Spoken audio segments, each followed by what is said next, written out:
Assalamualaikum warahmatullahi wabarakatuh. Kembali lagi dengan saya Bu April. Kali ini saya akan membahas materi kan sebelumnya itu tentang PNID. Nah, ini selanjutnya dari bab 5 untuk pneumatik untuk IKP kelas 11. Kontennya yang pertama seperti biasa ada dua, yaitu yang pertama pneumatiknya, yang kedua adalah evaluasi. Yang pertama pneumatik. Pneumatik sendiri ada tiga pengertian. Yang pertama dari arti bahasa, yaitu nafas atau udara. Yang kedua dari ilmu pengetahuan, yaitu cabang ilmu yang ilmu pengetahuan yang mempelajari mengenai sifat, gerakan, dan tingkah laku udara. Itu untuk yang dua masih biasa. Nah, ini lebih ke otomasi industri, sudah lebih ke tekniknya, yaitu merupakan peralatan yang bergerak secara linear atau putar dengan menggunakan media udara bertekanan. Gerakan tersebut diakibatkan adanya perbedaan tekanan antara sisi masukan dan sisi keluaran. Jadi untuk pneumatiknya ini kan kita di teknik, berarti yang dipakai adalah pengertian dari otomasi industri, yaitu yang bergerak, peralatan bergerak secara linear atau putar. Jadi linear itu ya searah, sejalur, kalau yang putar ya rotasi, dengan menggunakan media bertekanan. Jadi pneumatik ini digerakkan oleh udara bertekanan. Biasanya yang digunakan adalah kompresor, bukan kompresor, karena ini udara, berarti fluidanya udara, berarti alatnya yang digunakan kompresor. Kalau fluidanya itu cair, berarti yang digunakan adalah pompa. Itulah perbedaan untuk dua fluida, udara dan udara itu yang gas, yang kedua adalah cair, menggunakan pompa. Karena ini pneumatik, berarti media kerjanya menggunakan udara, berarti gas, menggunakan alatnya, pakainya kompresor. Gerakan tersebut diakibatkan adanya perbedaan tekanan antara sisi masukan dan sisi keluaran. Ya, sesuai dengan ilmu fisika, tekanan dari tekanan yang tinggi menuju ke tekanan yang rendah. Jadi pneumatik menggunakan prinsip itu.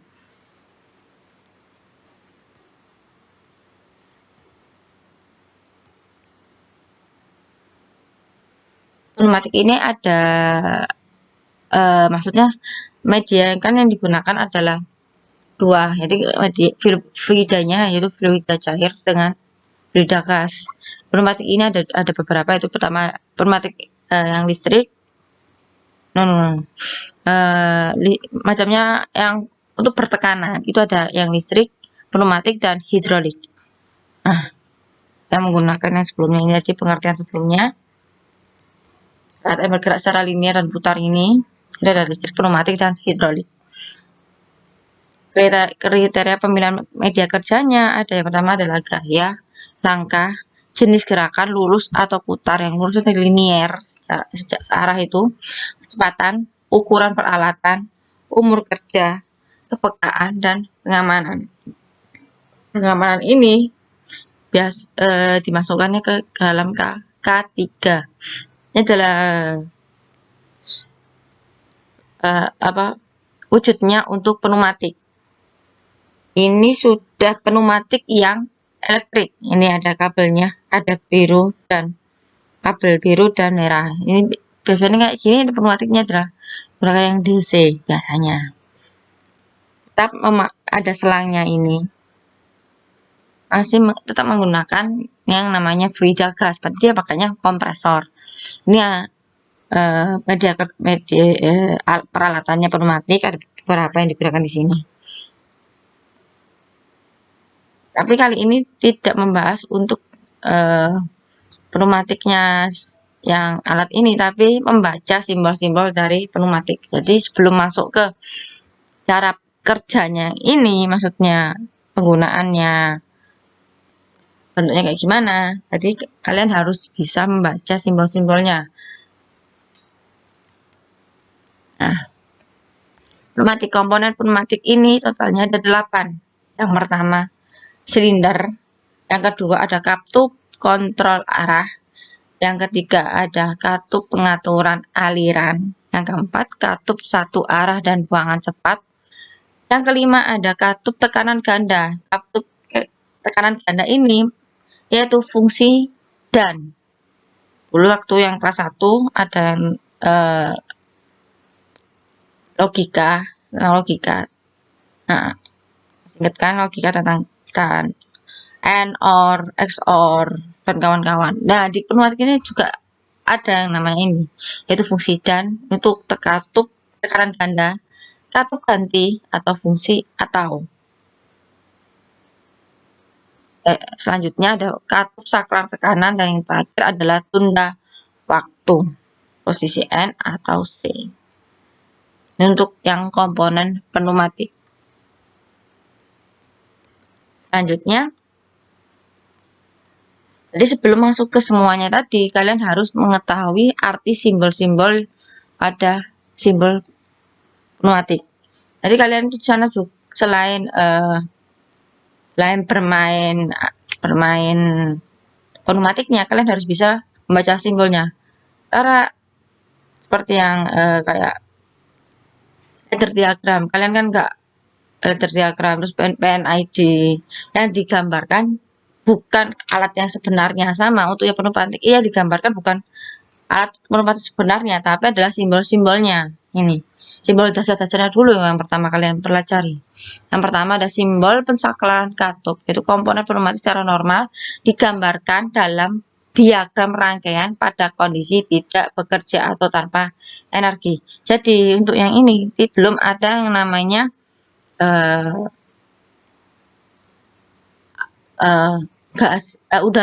udara bertekanannya belum ada. Ini benar-benar kosong. Ini ada berapa ini? Ada 5 simbolnya yang utama. Ada kotak biasa. Ini adalah kotak kosong. Ini. Yang pertama ini adalah posisi pensaklaran ditunjukkan oleh 4 segi panjang kotak. Yang kedua, 2 kotak ini jumlah kotak tergantung jumlah posisi pensaklaran. Fungsi operasi digambarkan di dalam kotak 4 persegi panjang seperti ini. Yang ketiga, arah panah. Ini ada panahnya ke atas di kotaknya gini. Saya perbesar.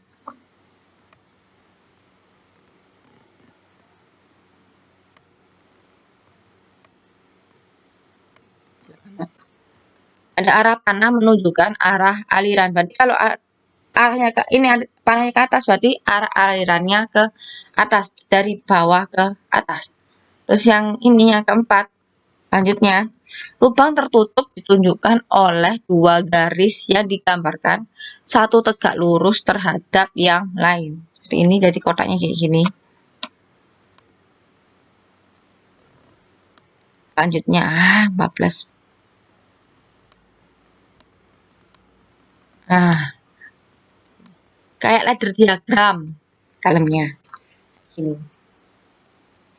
Tapi mepet ke ini harusnya. Ini terlalu panjang, jadi mepet ke ininya, agak mepet. Yang terakhir, nah, ada sambungan lain digambarkan di luar kotak 4 persegi panjang. Ini ada sambungan lainnya lain.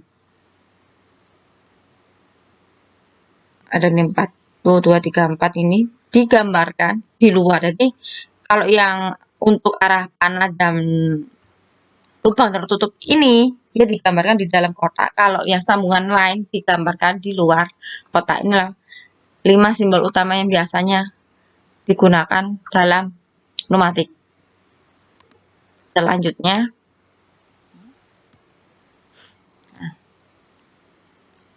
simbol katup kontrol arah. Ini sudah mulai membaca gimana caranya. Yang pertama, ini dulu. Katup 2 garing 2 atau katup 2 garis miring 2. Posisi normalnya yaitu tertutup. NC, normally close. Nah, ada ini. Saya jelaskan ini. Ada penamaan untuk 2 garing 2. 2 yang di depan menunjukkan jumlah lubang. Jadi sini ada 2. Tadi 2 pertama. Nih.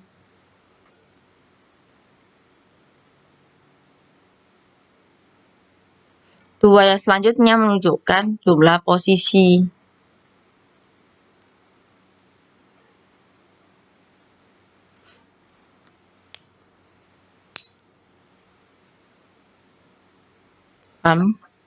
Jadi 2 depan. Lubang ini. Kalau yang tadi kayaknya sepertinya salah. Yang benar yang ini. 2 depan menunjukkan jumlah lubang. Ini ada lubang 1 dan lubang 2. Lubang selanjutnya, 2 yang belakang. Nggak kelihatan. 2 garing 2. Nah, 2 ini yang jumlah lubang. Yang 2 yang terakhir itu jumlah posisi. Nah, posisinya ada berapa? Ada 2.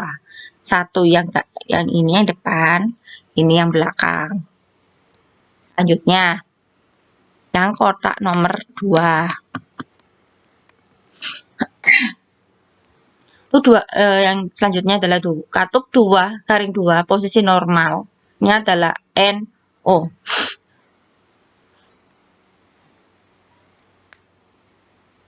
Ini. Yang pertama kan yang 2 depan adalah 2 lubangnya, tetap 1 2. Jumlah posisinya ada 2. Kok bisa NO sama NC dilihat?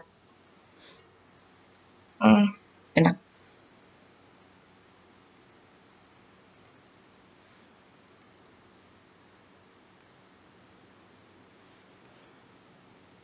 Jadi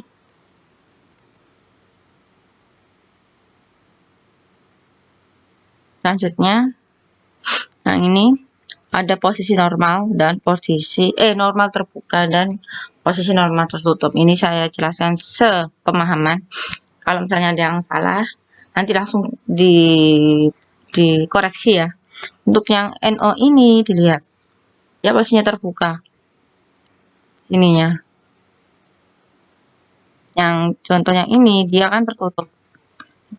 Biasa katup 3 garing 2. 3 dia dilihat ini ada jumlah 1, 2, 3. Jadi kan 2 garing 2. Yang pertama jumlah lubang 1 dan 2, berarti 2. Posisinya ada berapa? 2. 2 garing 2 sama seperti ini. Katup 3/2 kok bisa? Ini dilihat ada angka 1. 1P ini loh. 1 2 atas ini. Lalu 3 yang ini. Berarti jumlah lubangnya ada 3, katupnya 3 ringan, ada 2 kotak di sininya. Itu 2, berarti katup 3/2. Posisi normalnya tertutup NC. Dilihat. Nanti kalau nanti di setelah yang ini nanti ada penjelasan untuk normal terbuka dan normal tertutup seperti apa. Ini masih baca katup-katupnya aja. Nah, selanjutnya ini yang nomor 4. Katup 3/2 sama. Ada 3 jumlah lubangnya 1 2 3. Dengan 2 kotak ini, posisi normalnya adalah terbuka. Lanjutnya sama ini. Katup 4 garing 2. 4 ada lubangnya 1 2 3 dan 4. Nah, cara bacanya ini ada selanjutnya. Ada aliran 1 ke 2 dan dari 4 ke 3. Ini adalah arah aliran. Tadi kan Pak Nadir ini tadi menunjukkan alirannya. Ini di 4 dan di 4 garing 2 dijelaskan untuk aliran 1 dan dari aliran 1 dari aliran dari 1 ke 2 berarti ini dilihat ini 1 yang di bawah sini ada line-nya ini ke 2 ini. Jadi aliran dari pertama ini lubang 1 ke lubang yang kedua, dari yang 4 ke 3. Yang selanjutnya ada katup 5/2 dengan aliran dari 1 ke 2 dan 4 ke 5. Dilihat sini 5-nya. Dari ada jumlah lubangnya ada 5, 1, 2, 3, 4, 5 di sini. Lalu selanjutnya untuk 2-nya tetap ya. Jumlah kotaknya ada 2. Alirannya dilihat. Aliran 1 ke 2 ini masuk sini, seret ini. Jadi kotaknya itu sini ke sini. Kan 1 15 ada lainnya di sini. Terus yang nomor 2 itu yang agak miring. Ada lainnya di sini. Nah, jadi aliran sini seret langsung ke 2 sini. Ini yang nomor 2. Nah, yang 4 dari 4 ke 5 sama 4 kan langsung ke 5. Yang terakhir, katup 5-3 posisi tengah tertutup. Jadi ada 5 lubang ya. 1, 2, 3, 4, 5 dengan 3 posisi. 1, 2, 3. Posisi tengah tertutup. Nanti kan ada simbolnya tadi yang sebelumnya ini.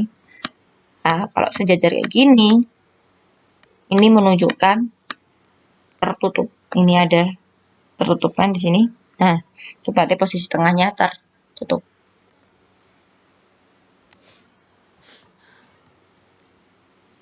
Selanjutnya adalah simbol penyediaan udara pertekanan. Simbol yang digunakan memakai peraturan DIN ISO 12219 tentang fluid technique, graphical symbol and circuit diagrams. Segitiga menunjukkan arah aliran. Secara umum, simbol pneumatik dan hidrolik adalah sama. Jadi untuk simbol pneumatik di peraturan DIN ISO 1219 itu untuk simbol pneumatik dan hidrolik adalah sama. Tidak ada perbedaan simbol antara pneumatik dan hidrolik. Jadi untuk pneumatik peraturan yang digunakan adalah DIN ISO 1219 tentang fluid technique, graphical symbols and circuit diagrams. Yang pertama ada pasokan energi. Untuk simbol seperti ini, simbol yang ini, yang ini yaitu kompresor dengan aliran konstan. Yang ini tangki udara, hampir sama di PNID. Kalau gambar kayak gini adalah gambar tangki, karena di pneumatik berarti lanjut karena pneumatik digerak dengan menggunakan media udara pertekanan, berarti tangkinya ada tangki udara. Yang ini adalah sumber udara tekanan. Biasanya ini menggunakan namanya unit penyaringan atau pelayanan udara yang disingkat dengan UU. Ini yang paling gampang pakai ini. Selanjutnya ada perawatan. Ini simbol ini adalah filter. Ini beda sama PNID kemarin ya. Ini khusus untuk pneumatik. Jadi yang pertama adalah filter yang ada belakang ketupat, dalamnya ada garis putus-putus. Yang kedua ada pemisah air dengan pembuangan manual. Ini tetap belakang ketupat, ada garis segitiga di bawah ini.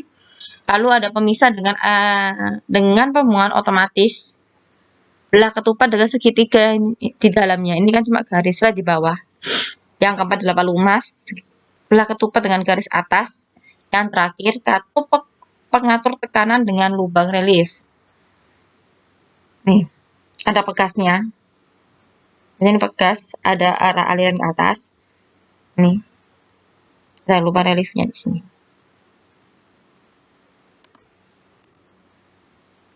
Selanjutnya, penandaan pada lubang. Nah, ini yang perkenaan yang sebelumnya tadi. Dan tadi kan sebelumnya simbol-simbolnya itu belum ada penjelasannya ya. Nah, ini adalah penandaan pada lubang berdasarkan sama DIN ISO. Jadi untuk nomornya dari DIN ISO untuk nomornya beda. Nah, ini adalah nomor 5599 strip 3 dengan fluid teknologi pneumatic 5-way valve. Pneumatic 5-way valve. Lubang kerjanya ada angka 1, 2, 4, 3, dan 5. Untuk yang 1, untuk lubang pasokan udara pertekanan. 2 dan 4 adalah lubang kerja. Yang 3 dan 5 adalah lubang pembuangan atau buangan. Jadi masuknya pertama tetap 1 masuk apa namanya, yang udah tekanan masuk di angka di lubang nomor 1. Yang 2 dan 4 itu adalah untuk lubang kerjanya. Yang 3 dan 5 adalah lubang buangan. 1 selalu lubang pasokan, yang itu yang genap iya di sini. 2 dan 4 adalah lubang kerjanya. Ganjil 3 dan 5 lubang buangan. Setelah ada simbol lagi yaitu lubang kontrol, ada angka 10 yaitu aliran sinyal terblokir dari blokir berarti tertutup dari 1 ke 2. Kalau 1 udah ada angka 12 berarti aliran sinyal terbuka dari 1 ke 2. 14 aliran sinyal terbuka dari 1 ke 4. Kalau ada angka 81, 91 ada bantuan udara pemandu.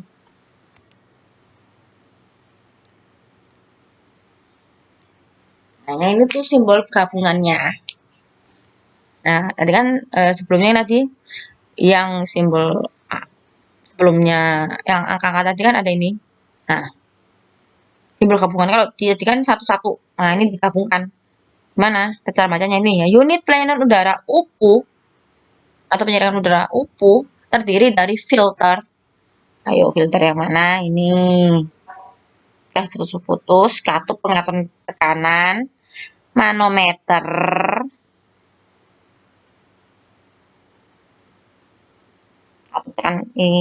pengatur tekanan, manometer, dan pelumas udara bertekanan. Jadi yang pertama adalah filter, yang kedua adalah katup pengatur tekanan, yang ini, yang ini filter. Terus katup pengatur tekanan, manometer, dan selanjutnya adalah pelumas udara bertekanan. Yang kedua ada simbol sederhana dari unit UPU, unit pelayanan udara itu ini, simbol sederhananya. Ada ininya. Nah, untuk membedakan yang nomor 3, simbol sederhana dari UPU tanpa pelumas. Kalau tanpa pelumas, dia tidak ada gambar ininya, gambar garis bawahnya ini.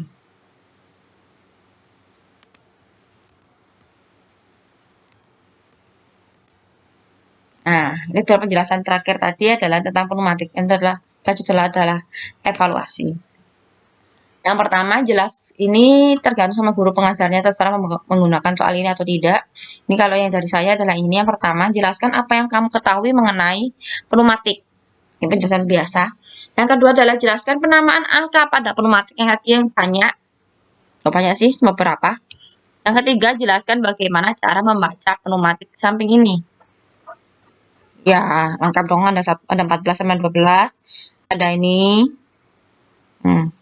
Sepaham kalian. Kalau nggak masih penjelasan saya masih ada yang kurang paham, nanti kalian bisa searching sendiri. Yang terakhir, jelaskan fungsi dari UPU, unit penyaringan, pelayanan udara yang tadi. Jadi kalian misalnya yang ini ada yang kurang, yang tadi penjelasan bisa kalian cari sendiri. Sekian dari saya, terima kasih. Jika ada penjelasan saya yang masih salah, tolong koreksiannya karena kita masih sedang belajar. Sekian dari saya. Terima kasih. Wassalamualaikum warahmatullahi wabarakatuh.